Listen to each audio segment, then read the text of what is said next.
एक छोटा सा डिज़ाइन फ्लॉ और कई मिलियन डॉलर का एक स्पेस मिशन पूरी तरह से तबाह हो जाता है। हे माइंडफुल पीपल, 16 ये वो नंबर है जब आईएसएस में बैठा कोई भी एस्ट्रोनॉट या कॉस्मोनॉट एक दिन में मतलब 24 घंटे में सूरज को उगते हुए और डूबते हुए देखता है। जी हाँ, हमारा आईएसएस स्पेस में इतनी तेजी से घूम रहा है कि उसके अंदर बैठा हर एक एस्ट्रोनॉट एक दिन में करीब 16 बार सूरज को उगते और डूबते हुए देख पाता है। कितनी अमेजिंग बात होगी ना आईएसएस में जाना, वहाँ रहना, जीरो ग्रेविटी, असली जीरो ग्रेविटी को एक्सपीरियंस करना। लेकिन इन सब में एक बात आपको ध्यान रखनी होगी कि स्पेस में जाना और वहाँ से वापस आना is a little bit tricky. देखो, स्पेस में जाना आसान है। अब मेरा कहने का मतलब ये नहीं है कि स्पेस में जाना इतना भी आसान है।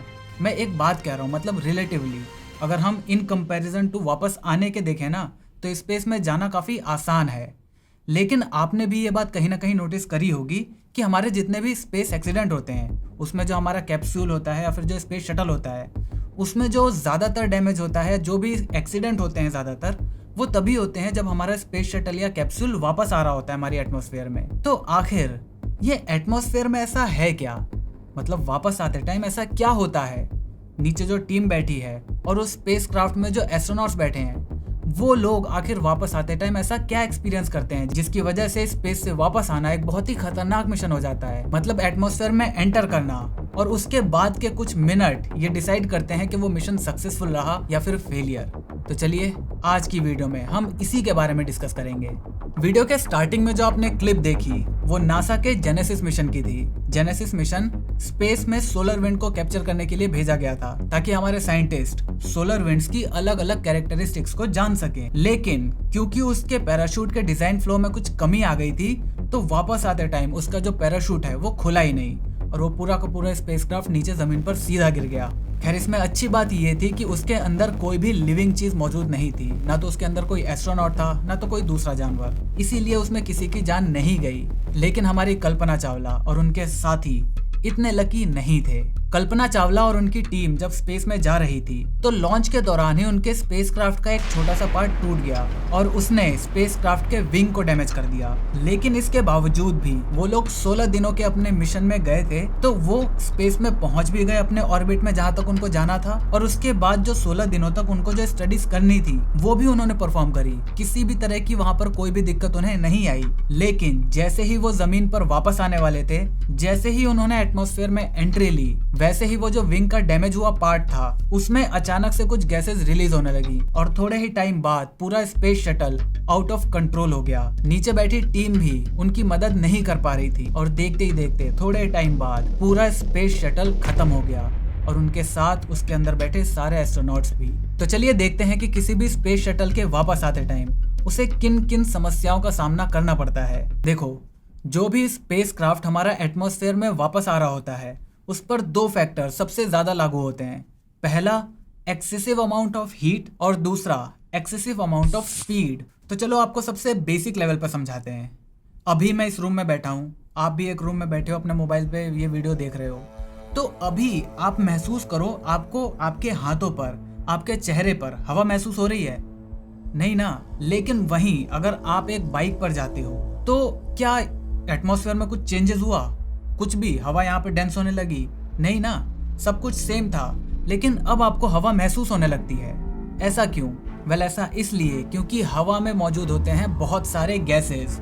इन्हीं गैसेस के मॉलिक्यूल से मिलकर हवा बनती है और ये मॉलिक्यूल्स जब हम खड़े रहते हैं तब तो इनका कोई भी असर नहीं रहता, लेकिन जैसे जैसे हम चलना स्टार्ट करते हैं, जैसे जैसे हमारी स्पीड तेज होती है, तो ये मॉलिक्यूल्स हमसे टकराने लगते हैं और उसी टकराने की वजह से हमें महसूस होता है कि हवा तेज या कम चल रही है। अब जब भी हम हवा में आगे बढ़ते हैं तो हम क्या करते हैं, हमारी बॉडी हवा के मॉलिक्यूल से टकराती है और वो मॉलिक्यूल साइड में हट जाता है। मतलब हमारी बॉडी उन हवा के मॉलिक्यूल्स को साइड में करती हुई आगे बढ़ती रहती है। तो हम धरती पर जितनी तेज चलते हैं उससे तो हमें कोई भी प्रॉब्लम नहीं है। प्रॉब्लम तब होनी शुरू होती है जब हम स्पीड ऑफ साउंड के बराबर पहुंच जाते हैं। जब भी हमारा स्पेसक्राफ्ट एटमॉस्फेयर में एंटर कर रहा होता है ना, तो उससे पहले वो अपनी स्पीड को कम करता है और उसकी स्पीड कम होने के बाद भी उसकी स्पीड पता है कितनी होती है? 25 मैक, मतलब स्पीड ऑफ साउंड का 25 गुना ज्यादा। इसीलिए जब इतनी तेज स्पीड से आती हुई कोई भी बॉडी हवा के मॉलिक्यूल से टकराती है तो हवा के मॉलिक्यूल्स को इतना टाइम मिल ही नहीं पाता कि वो उसके रास्ते से हट जाएं। इसीलिए वो चीज हवा के मॉलिक्यूल्स को तोड़ देती है। और जब भी बहुत सारे मॉलिक्यूल्स ऐसे ही इसी तेज टकराने की वजह से टूटते हैं तो एक ग्लोइंग हीट इफेक्ट जनरेट होता है, जिसको हम प्लाज्मा कहते हैं। आपने कोई भी साइंस वीडियोस देखी होगी जिसमें जब हमारे स्पेसक्राफ्ट वापस धरती की तरफ आ रहा होता है तो वो ग्लो करने लगता है, या कोई भी मीटेरॉइड जब हमारी धरती की तरफ आता है तो वो जलने लगता है, उसके अराउंड एक हीटिंग ग्लो पैदा हो जाता है। तो इसी ग्लो को हम प्लाज्मा कहते हैं। अब यहाँ पर सिर्फ प्लाज्मा ही नहीं बनता, बल्कि इतनी तेज स्पीड से चलने की वजह से जो ये चीज है, मतलब जो भी बॉडी है, वो हवा को कंप्रेस भी करती जाती है। तो जितनी ही ज्यादा हवा कंप्रेस होगी वो उतनी ही ज्यादा हीटिंग इफेक्ट भी पैदा करेगी। और इसीलिए इन दोनों का कॉम्बिनेशन किसी भी स्पेसक्राफ्ट के एंट्री के दौरान बहुत ही ज्यादा अमाउंट में हीट पैदा करता है। और इसीलिए जितने भी हमारे स्पेस शटल होते हैं या जितने भी हमारे स्पेस कैप्सूल होते हैं, इनकी सबसे बाहरी लेयर पर एक ऐसे मटेरियल को लगाया जाता है जो कि इतनी एक्सेसिव अमाउंट ऑफ हीट को टॉलरेट कर सके। मतलब ये खुद भले ही खत्म हो जाए, लेकिन ये स्पेसक्राफ्ट को किसी तरह उस छोटे से पीरियड के लिए बचा पाए, क्योंकि जैसे जैसे हम नीचे आते रहेंगे वैसे वैसे हवा के फ्रिक्शन की वजह से हमारी स्पीड कम होती रहेगी। तो एक बार जब हमारी स्पीड थोड़ी सी कम हो जाती है तब सब कुछ ठीक हो जाएगा।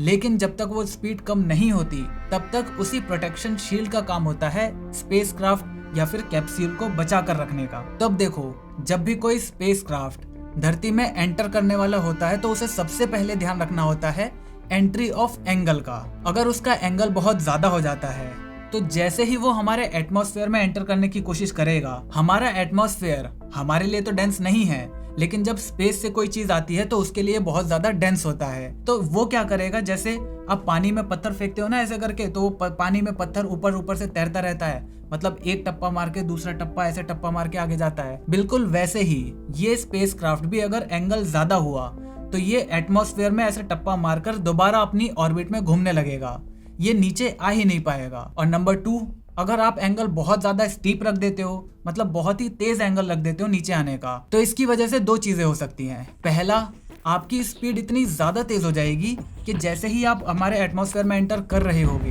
तो उसी टाइम आसमान में ही इतनी ज्यादा हीट, इतनी ज्यादा फ्रिक्शन जनरेट हो जाएगी कि आपके जो आउटर पार्ट में वो शील्ड लगी हुई है वो भी आपको बचा नहीं पाएगी। और इसका दूसरा केस ये हो सकता है कि अगर आप वहां पर किसी तरह बच गए तो भी वापस जो नीचे आने का टाइम है वो आपके पास बहुत ही लिमिटेड होता है और उसमें आपको अपनी स्पीड बहुत ज़्यादा कम करनी पड़ती है।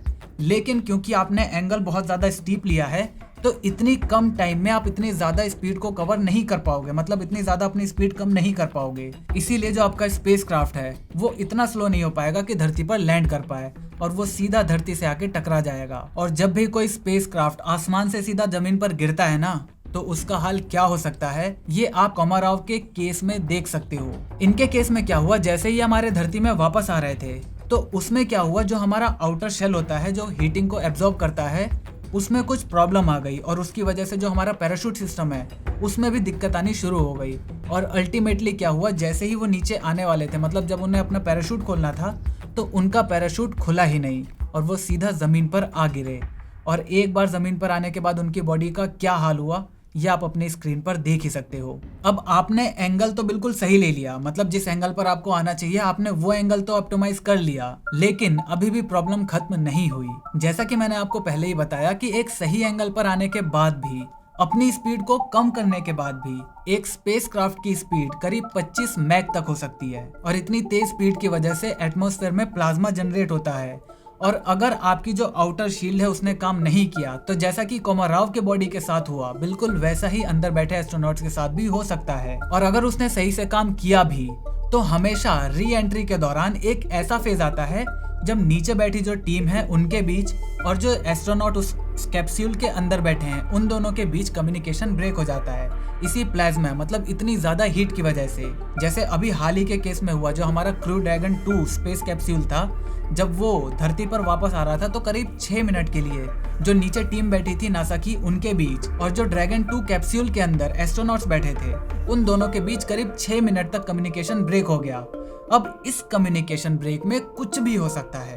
अगर मान लो ऐसे में कोई भी सिस्टम फेल हो जाता है ना, तो नीचे बैठी जो टीम है वो दोबारा उनसे कम्युनिकेट नहीं कर पाएगी। अब यहाँ पर बहुत सारे लोग कम्युनिकेशन का मतलब गलत समझ लेते हैं। जैसे आप देखते हो ना कि नीचे बैठी टीम ऊपर बैठी टीम से कम्युनिकेट करती है, तो बहुत सारे लोग सोचते हैं कि वो लोग बस आपस में बात ही करते हैं। नहीं, नीचे बैठी हुई टीम बहुत सारे फैक्टर्स को ध्यान में रखती है। जो नीचे आ रहा है ना, उनके बहुत सारे डेटा को कलेक्ट करती है, उन लोगों को बताती है कि आपके कैप्सूल में ये प्रॉब्लम है, अभी अंदर का प्रेशर ये है, आपकी आने की स्पीड इतनी है, आपके आने का एंगल इतना है, अगर आप अपने एंगल को चेंज करते हो तो आप कहाँ लैंड करोगे, चेंज नहीं करते हो तो कहाँ लैंड होगे। बहुत सारी ऐसी चीजें हैं जो नीचे बैठी हुई टीम वहां बैठे लोगों को बताती भी है, प्लस बहुत सारी ऐसी रिमोटली चीजें हैं जो नीचे बैठे लोग ऊपर वाली चीज को कंट्रोल कर पाते हैं। तो कम्युनिकेशन का मतलब सिर्फ इतना नहीं है कि वो लोग आपस में बात कर रहे हैं। तो ये तो हुई बात एंगल की और हीटिंग की, लेकिन अभी भी प्रॉब्लम खत्म नहीं हुई है। तो जैसा कि मैंने आपको पहले ही बताया कि जब भी हम ऊपर से नीचे आ रहे होते हैं